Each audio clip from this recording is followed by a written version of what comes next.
নমস্কার, আমি Sudipa. Live with Sudipa Suraj চ্যানেলে আপনাদের সকলকে জানাই স্বাগত। আশা করি সকলেই ভালো আছেন। তবে আমি আজকে একদমই ভালো নেই।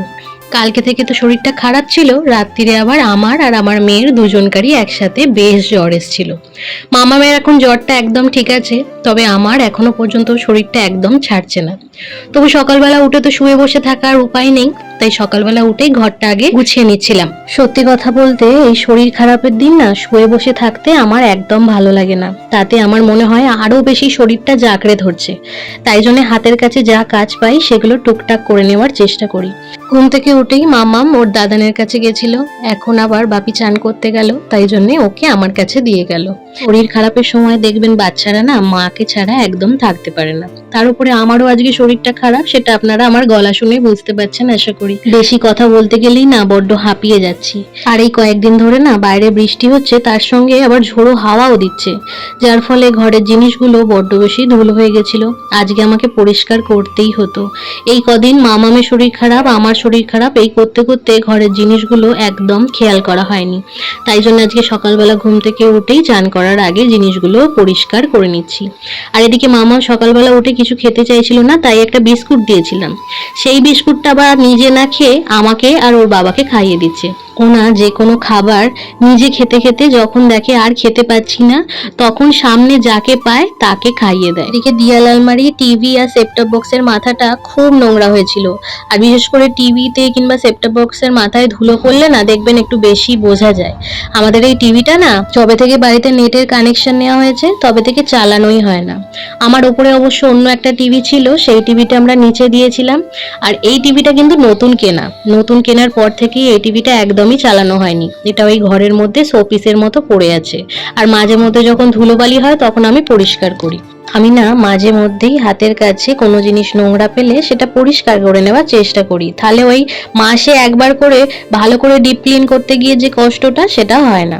এদিকে ফ্রিজের মাথাটা সব থেকে বেশি নোংরা হয়েছে, কারণ কর্তামশাই ওই ধূপের ধুনুচিটা এই ফ্রিজের মাথাতেই এনে রাখে, আর কর্পূর আর ধূপ জ্বালানোর পর দেশলাই কাঠির কাঠিগুলো ওই ফ্রিজের মাথাতেই রেখে দেয়। আজ আবার দেখছি কভারটা মনে হয় দেশলাই কাঠির আগুন লেগে ফুটো হয়ে গেছে।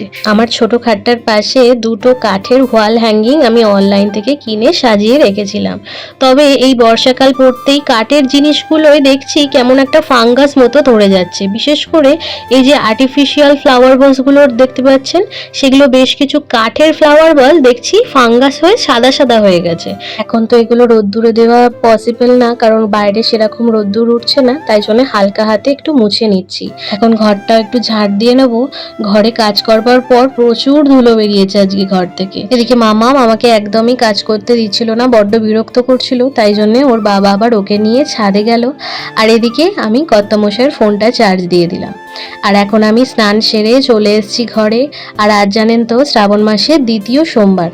তবে এই মাসটা পড়তেই কিছু না কিছু কারণের জন্য আমরা শ্রাবণ মাসে বাবার মাথায় একদম জল ঢালতে পারছি না। তবে বৈশাখ মাস আর শ্রাবণ মাসের প্রত্যেকটা সোমবারই আমাদের বাড়িতে পালন করা হয়। ঠাকুরের মাথায় জল ঢালতে পারছি না ঠিকই, কিন্তু মন থেকে ঠাকুরকে ডেকে এই দিনগুলোয় আমরা ভাত কিংবা আঁশের কোনো জিনিস খাই না, লুচি পরোটা এইসব খাওয়া হয়। এদিকে আমার সকালে স্কিন কেয়ারও হয়ে গেছে। আর আজ না আমি এই জ্বরের জন্য মাথার চুলটা আর ভেজাইনি। এই কিছুদিন ধরে বর্ষাতেও আমি মাথার চুল ভিজিয়ে চান করছিলাম, যার ফলে মনে হয় এই শরীর খারাপটা হয়েছে। আজ তো সকালে কিছু খাওয়া হয়নি, তাই বাদাম আর কিশমিশ খেয়েই সকালবেলার ব্রেকফাস্টটা ছাড়লাম।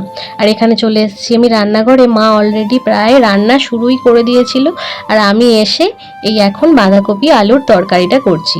নিরামিষ দিনে আমাদের বাড়িতে বাঁধাকপি আলুর তরকারিটা একটু মিষ্টি মিষ্টি দিয়ে করলে সবাই বেশ ভালো খায়। আজ অবশ্য আমাদের বাড়িতে সকালের ব্রেকফাস্টে পটল আলুর তরকারি হয়েছিল। সবাই তো আর লুচি পরোটা খেতে পারে না, ওই পটল আলুর তরকারি দিয়ে আজকে সবাইকে মা মুড়ি দিয়েছিল সকালের ব্রেকফাস্টে। আর এদিকে আমি দুপুরবেলার পরোটাটা করে নিচ্ছি। বাপির না এই পরোটা লুচি হলে একটু তাড়াতাড়ি খিদে পেয়ে যায়, তাই বাপির জন্য আগে পরোটাটা ভেজে দিচ্ছি। আর মেয়ের জন্য পাশে একটু ভাত বসিয়েছি। ওকে আজকে দুপুরবেলা একটুখানি ওই পটল আলুর তরকারি থেকে অল্প পটল আর একটু আলু ধুয়ে নিয়ে ওই দিয়েই ভাত দিয়ে দেবো। তবে আমার মেয়ে তো ইদানিং একদম ভাত খেতে চাইছে না।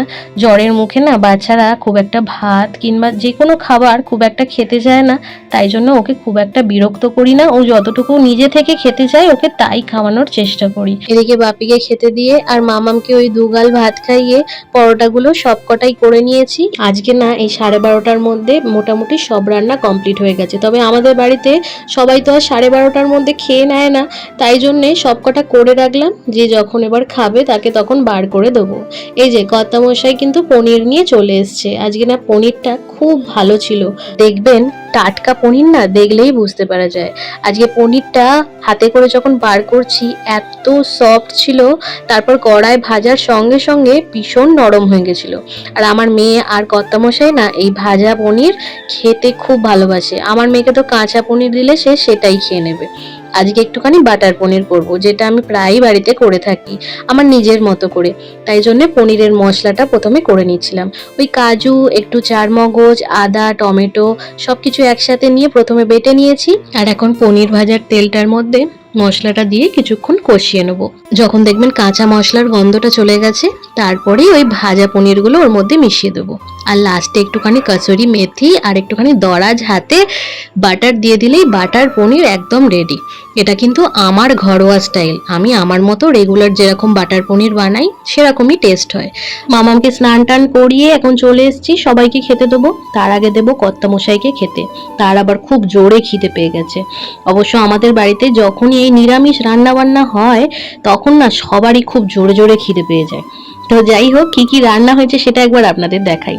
আজকে সকালবেলা তো কর্তামশাই ব্রেকফাস্ট কিছু করেনি, তাই পটল আলুর তরকারিটা এই দুপুরবেলা খাবারের সাথেই ওকে দিয়ে দিলাম। ও আবার পটল আলুর তরকারির থেকে পটলটা বেশি খেতে পছন্দ করে, তাই ওকে একটা আলু আর বাকিটা পটল দিয়েছি। সঙ্গে আবার মা করেছে মিষ্টিতে একটু সুজি। দেখবেন পরোটার সাথে মিষ্টি মিষ্টি সুজি খেতে দারুণ লাগে। আর এই প্লেটটার মধ্যে আমার আর আমার কর্তামশাইয়ের কিন্তু দুজনকারই খাবার নিয়ে নিয়েছি। আর এখন রান্নাঘরটা একটুখানি গুছিয়ে নেব। মায়ের আবার কাজ করতে করতে শরীরটা একটু খারাপ হয়েছে, তাই জন্য শুয়ে পড়েছিল, তাই রান্নাঘরটা একটু নিজের মতো গুছিয়ে পরিষ্কার করে নিলাম। মায়ের কাছ থেকেই শিখেছি যে রান্না করবার পর রান্নাঘর নাকি অগোছালো রাখতে নেই, এতে নাকি বাড়ির লক্ষ্মী রুষ্ট হন। তাই জন্য যখনই আমি রান্না বান্না করি তারপরই রান্নাঘরটা একটু গুছিয়ে নিই। এদিকে আজকে সকালবেলা তো ওপরটা মোছা হয়নি, আর এসে দেখছি কত কালো পিঁপড়ে হয়েছে। আর সেই পিঁপড়েগুলো লাইন দিয়ে যাচ্ছিল, আমার মেয়েও সেটা দেখতে পেয়েছে। দেখি এখন খাটের নিচ থেকে ওর একটা ছোট্ট ঝাড়ু বার করে ও এখন ঝাড় দিতে বসেছে। এখন না ওকে আর কোনো কাজ বলে দিতে হয় না, ঠিক নিজের মন থেকে কোন কাজটা করতে হবে সেটাও নিজেই ভেবে নেয় আর নিজেই করার চেষ্টা করে। কাল রাত্রির থেকে ওর যে এত জ্বর, আজকে সকালবেলা ঘুম থেকে উঠবার পর ওকে দেখে একটুখানিও বোঝা যাচ্ছে না। ও না জ্বর এলেও দেখি এত বেশি অ্যাক্টিভ থাকে যে আমি বুঝতে পারি না যে ওকে ওষুধটা খাওয়াবো কি খাওয়াবো না। তাই জন্যে প্রথম 1-2 দিন ওকে কোনো রকম আমি ওষুধ দিই না। তারপরে যখন মনে হয় যে জ্বরটা নামছে না, এবার ওষুধ দিতেই হবে, তখন ওষুধ দিই। তবে স্নান টান করবার পর এখন আর ওর গায়ে কোনো রকম জ্বর নেই, এখন একটু ঠিক আছে। এখন প্রায় বাড়ির সবারই খাওয়া দাওয়া হয়ে গেছে।